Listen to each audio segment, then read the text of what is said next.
ഈ നന്മയുടെ ഏത് വേർഷൻസും, അത് സാമൂഹ്യ സംഘടനയാകട്ടെ, അത് എഴുതുന്നവരാകട്ടെ, അതിനെക്കുറിച്ച് പോസ്റ്റ് ഇടുന്നവരാകട്ടെ, അതിനെക്കുറിച്ച് വാദിക്കുന്നവരാവട്ടെ, അവരൊക്കെയും വ്യത്യസ്തമായ രീതിയിൽ പരീക്ഷിക്കപ്പെടും, ആക്രമിക്കപ്പെടും, വിരോധിക്കപ്പെടും, വിദ്വേഷിക്കപ്പെടും.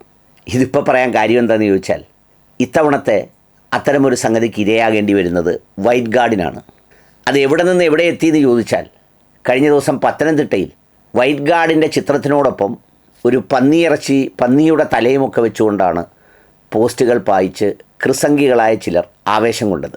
അതൊക്കെ ഈ കാസ പ്രചോദനത്തിൻ്റെ ഉപോൽപ്പന്നങ്ങളായി ക്രൈസ്തവ സമുദായത്തിൽ രൂപം കൊള്ളുന്നവയാണ്.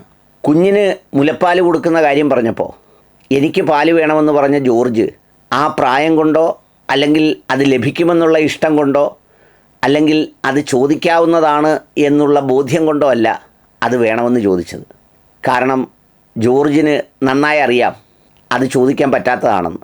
എന്നാലും ചോദിച്ചത് ഈ മനസ്സിനുള്ളിൽ നിറയുന്ന വിദ്വേഷം കൊണ്ടാണ്. അങ്ങനെയെങ്കിലും ആ കടിയൊന്ന് തീർക്കുക എന്നതാണ് അതിൻ്റെ ഒരു പ്രധാനപ്പെട്ട ലക്ഷ്യം. അതുകൊണ്ട് ഇത്തരത്തിലുള്ള ആളുകൾ പല രീതിയിൽ, പലയിടങ്ങളിൽ, പല രൂപത്തിൽ പ്രത്യക്ഷപ്പെടാറുണ്ട്. ഇവരുടെ ഒരു പൊതുശത്രു ആരാണെന്ന് ചോദിച്ചാൽ, അത് ഏത് സമുദായത്തിൽപ്പെട്ടവരായാലും നന്മ പറയുക, മനുഷ്യന് ഉപകാരങ്ങൾ ചെയ്യുക, അവരോട് ചേർന്ന് നിൽക്കുക, അവരെ സഹായിക്കുക, ഇവരോടൊക്കെ വലിയ വിരോധമാണ്. എന്നാൽ അവരവരുടെ വിഭാഗത്തിൽപ്പെടുന്നവരെ പോലും ഈ വിദ്വേഷികളും പരമദരിദ്രവാസികളുമായ വൃത്തികെട്ടവന്മാർ നമ്മുടെ ക്ഷുദ്രദേവി മോഹൻദാസിനെ പോലെയുള്ള ഒരുത്തനെയും ഒരു സഹായവും ചെയ്യാൻ കാണില്ല എന്നതാണ് സത്യം. ഞാനീ പറഞ്ഞത് ഇത്തവണത്തെ വയനാട് ദുരന്തത്തിൽ അങ്ങനെ ഒരു അക്രമത്തിന് ഇരയാകേണ്ടി വന്നത് വൈറ്റ് ഗാർഡുകളാണ്.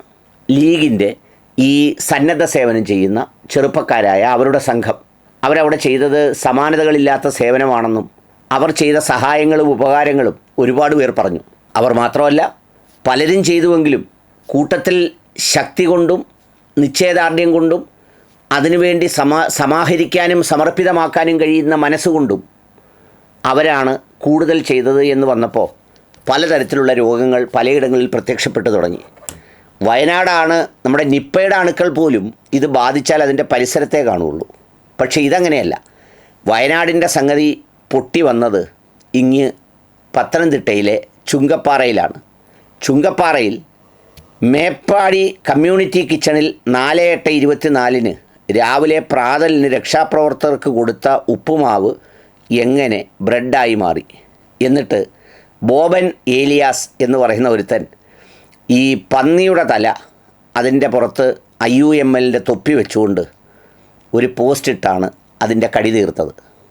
ഏതായാലും അതിനകത്തുണ്ടായിരുന്ന ആരോ സ്ക്രീൻഷോട്ട് എടുത്ത് പുറത്തു കൊടുക്കുകയും അതിൽ IUML പ്രവർത്തകർ കേസ് കൊടുക്കുകയും FIR ഇട്ട് സുരക്ഷാ നാഗരിക പരിപാലനോദ്യാന എന്ന് പറയുന്ന എന്തോ നിയമപ്രകാരം FIR രജിസ്റ്റർ ചെയ്യുകയും ചെയ്തിട്ടുണ്ട് എന്നാണ് വാർത്ത.